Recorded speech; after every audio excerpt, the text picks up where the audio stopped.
Hello guys, ഇപ്പോൾ കുറേ ദിവസത്തിന് ശേഷമാണ് ഇന്ന് വന്നേക്കണത്. അപ്പോൾ എനിക്ക് വയ്യാട്ടോ, വോമിറ്റിങ്ങും ലൂസ് മോഷനൊക്കെ ആയിരുന്നു. അപ്പോൾ ഞാൻ ഹോസ്പിറ്റലിൽ പോയി ട്രിപ്പൊക്കെ ഇട്ട് നേരെ വന്നേ ഉള്ളൂ. കുളിച്ചിട്ടൊന്നുമില്ല. അതാണ് ഇങ്ങനത്തെ പന്ന കോലത്തിലിരിക്കുന്നത്, പൊട്ട ഡ്രസ്സൊക്കെ ഇട്ടിരിക്കുന്നത് കേട്ടോ.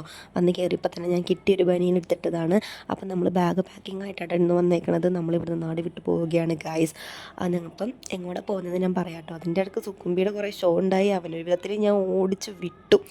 അങ്ങനെ ഞാനെല്ലാം പറക്കി വെക്കുകയാണ്. അപ്പോൾ അത് എൻ്റെ ഡ്രസ്സൊക്കെ ഞാൻ അടക്കി പറക്കി വെക്കുകയാണ് കേട്ടോ. അപ്പോൾ ഞാൻ ഒരുപാട് ഡ്രസ്സൊന്നും കൊണ്ടുപോകണില്ല. ഞാൻ ഇതിന് മുന്നേ ബാഗ് പാക്ക് ചെയ്തതായിരുന്നു. പക്ഷേ ഇക്ക പറഞ്ഞു ഇത്രയൊന്നും വേണ്ട, കുറച്ച് മതി എന്ന് പറഞ്ഞത് കൊണ്ടാണ് ഞാൻ കുറച്ച് ഒന്നും കൂടെ എല്ലാം വലിച്ചു വാരിയിട്ട് അത്യാവശ്യത്തിന് മാത്രം എടുത്തത്. അപ്പോൾ ഞാൻ ഡ്രസ്സ് എടുത്തെന്ന് പറഞ്ഞു കഴിഞ്ഞാൽ വീട്ടിലിടാനുള്ള ഡ്രസ്സാണ് ഒരുപാട് എടുത്തത്. പുറത്ത് പോകുമ്പോഴതൊക്കെ കുറച്ച് എടുത്തിട്ടുള്ളൂ. നമുക്ക് ഇപ്പം നമ്മൾ പോകുന്നത് എങ്ങനെയാണെന്ന് ഞാൻ പറഞ്ഞില്ല അല്ലേ. നമ്മൾ ഇക്കാക്കയുടെ കൂടെ പോവുകയാണ്. ഇക്കാടെ ജോലി സ്ഥലത്തോട്ട് നമ്മൾ പോവുകയാണ്. ഇക്കാക്ക് ബംഗാളിലാണ് ജോലി, മിലിറ്ററിയിലാണ്. അപ്പോൾ അവിടുത്തെ ക്വാർട്ടേഴ്സിലേക്ക് നമ്മൾ പോവുകയാണ്. അപ്പോൾ അവിടെ ചെന്ന് കഴിഞ്ഞാൽ നമുക്ക് വെളിയിലോട്ടൊന്നും ഇറങ്ങാൻ പറ്റില്ല. അവർ പെർമിഷൻ ഉണ്ടെങ്കിൽ മാത്രമാണ് നമുക്കിങ്ങനെ വെളിയിലോട്ട് ഇറങ്ങാൻ പറ്റുള്ളൂ. അപ്പോൾ ഞാൻ ഒരുപാട് ഡ്രസ്സൊന്നും കൊണ്ടുപോകേണ്ട ആവശ്യം നമുക്കില്ലല്ലോ. അപ്പോൾ അത്യാവശ്യം ഡ്രസ്സെല്ലാം പാക്ക് ചെയ്ത് എൻ്റെ ഒരുവിധം എല്ലാം റെഡിയാക്കി ഞാൻ വെച്ചിട്ടുണ്ട് കേട്ടോ. പിന്നെയെന്ന് പറഞ്ഞാൽ നമുക്കിത് നമ്മൾ ട്രെയിനിനാണ് പോകുന്നത്. അപ്പോൾ ഇതൊക്കെ വലിച്ചുകൊണ്ട് പോകാനും പാടാണ്, ഒരുപാട് കൊണ്ടുപോയാൽ തന്നെ. അങ്ങനെ ഞാൻ എല്ലാം എൻ്റെ ബാഗ് പാക്ക് ചെയ്ത് സുക്കുംബിക്കുള്ളത് എടുത്തിട്ടോ. സുക്കുംബിക്ക് നമ്മൾ ചെറിയ ട്രോളി വാങ്ങിച്ചായിരുന്നു കോതമംഗലത്ത് പോയപ്പം.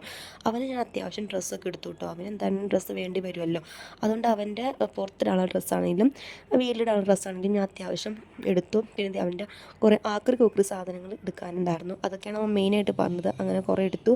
അതുമാത്രമല്ല, ഇത് കൂടാതെ അവൻ വേറെയും കൊണ്ടുവന്ന് കുറേ വച്ചിട്ടുണ്ട് കേട്ടോ. അങ്ങനെ എല്ലാം സെറ്റപ്പാക്കി വെച്ചു. എൻ്റെ നിസ്കാരത്തിൻ്റെ എല്ലാം വെച്ചിട്ടുണ്ട്. അങ്ങനെ എല്ലാം സെറ്റപ്പായി. അപ്പം നമ്മൾ ഇവിടുന്ന് പോവുകയാണ്. പോണതിൻ്റെ വീഡിയോയൊക്കെ ഞാൻ ഇടാട്ടോ. നമ്മൾ ട്രെയിനിനാണ് പോകുന്നത്. 3 ദിവസം വേണം. കൊൽക്കത്തക്കാണ് പോകുന്നത്. അവിടെ നിന്ന് നമ്മൾ ബംഗാളിലോട്ട് പോകും.